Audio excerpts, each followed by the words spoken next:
Hello humans, welcome back to our channel mini talks and crafts. ఈరోజు మన ఛానల్లో myths versus facts చెప్పడానికి మేము ముందుకు వచ్చేసాను. So let's get in to the video. First one myth వచ్చేసి, మనం గడప మీద ఉన్నప్పుడు తుమ్మితే వెంటనే వేరే వాళ్ళు వచ్చి మన మీద వాటర్ చల్లుతారు, లేదు అంటే మనమే వెళ్ళి వాటర్ చల్లుకోవాలి అంటారు. అసలు గడపకి తుమ్ముకి వాటర్కి లింక్ ఏంటి మీరు ఎప్పుడైనా ఆలోచించారా? ద ఫ్యాక్ట్ ఈజ్, ఇక్కడ గడప ఇంపార్టెంట్ కాదు అండి, బట్ తుమ్ము అంటే స్నీజ్ అండ్ వాటర్కి మాత్రం రిలేషన్ ఉంది. మనం తుమ్మినప్పుడు మన నోటి నుంచి మనకు తెలియకుండానే bacteria and virus and germs అనేవి చాలా ఫోర్స్తో బయటకు వస్తాయి. సో మనం తుమ్మినప్పుడు ఆటోమేటిక్గా హ్యాండ్ అడ్డం పెట్టుకుంటాం, కాబట్టి ఆ హ్యాండ్ని వాటర్తో వాష్ చేసుకుంటే గుడ్ అండ్ హెల్దీగా ఉంటాము అనేది ఫ్యాక్ట్. సో ఆ ఫ్యాక్ట్ కాస్త ఇలా మారిపోయింది, గడప మీద తుమ్మితే వాటర్ అనేది చల్లుకోవాలి అని. వాటర్ చల్లుకోవడం అంటే అర్థం వాటర్ తీసుకుని నెత్తి మీద చల్లుకోవడం కాదు. Clean your self with water అని, అంటే మిమ్మల్ని మీరు వాటర్తో శుభ్రపరచుకోవాలి. స్నీజ్ చేశాక ఇంకో ఆచారం కూడా ఉంది. మీ మీద మాత్రమే కాకుండా గుమ్మం మీద కూడా నీళ్లు చల్లాలి అంటారు.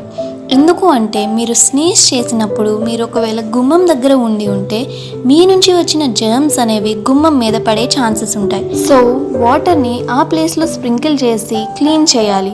ఇన్ కేస్ ఒకవేళ మీరు డోర్ మీద స్నీజ్ చేసి ఉంటే డోర్ మీద స్ప్రింకిల్ చేసి క్లీన్ చేయాలి. ఆర్ ఎల్స్ సోఫా మీద స్నీజ్ చేసి ఉంటే అక్కడ కూడా మీరు వాటర్ని స్ప్రింకిల్ చేసి క్లీన్ చేయాల్సి ఉంటుంది. పర్టికులర్గా గుమ్మం అని ఎక్కడ మెన్షన్ చేయలేదు, ఇట్స్ ప్యూర్ సైన్స్. మీకు ఒక క్వశ్చన్ రావచ్చు, మరి ఎందుకు ఇంట్లో ఎక్కడ తుమ్మినా కాకుండా ఓన్లీ గడప మీద తుమ్మితేనే నీళ్లు చల్లుకోవాలి అని ఆచారం పెట్టారు అని? దీనికి రీజన్ చాలా సింపుల్ అండి. పూర్వకాలం అంటే ఒక 100 సంవత్సరాలు బ్యాక్ అనుకోండి, ఎవరో ఒకరు మామూలుగా తుమ్మినప్పుడు గడప మీద ఉన్నారేమో. అతను మేబీ తుమ్మాక హ్యాండ్స్ని వాష్ చేసుకుని వాటర్ని నెత్తి మీద చల్లుకుని ఉంటాడు. ఎవరైతే అతన్ని చూసారో వాళ్ళు తుమ్మిన వెంటనే ఇలా చేస్తే మంచిది అని అనుకుని ఇంకా అదే ఆచారంగా మార్చుకున్నారు. కానీ అసలైన ఫ్యాక్ట్ని మాత్రం మర్చిపోయారు. మిత్ నెంబర్ 2, పండుగలకి లేదా పెళ్ళిళ్ళకి మనం గుమ్మానికి ఎందుకు మామిడి తోరణాలు కడతాము? ఇలా మన పెద్దవాళ్ళని అడిగితే ఇది శుభకార్యాలకి సింబాలిక్ అని చెప్తారు. కానీ అసలైన ఫ్యాక్ట్ ఏంటి అంటే, పండగలు, పెళ్ళిళ్ళు లేదా గృహప్రవేశాలు ఉన్నప్పుడు మన ఇంటికి బంధుమిత్రులు ఎక్కువగా వస్తూ ఉంటారు. అలా ఎక్కువ జనాభా ఉండడం వలన ఇంట్లో ఉన్న గాలి అనేది పొల్యూట్ అవుతుంది.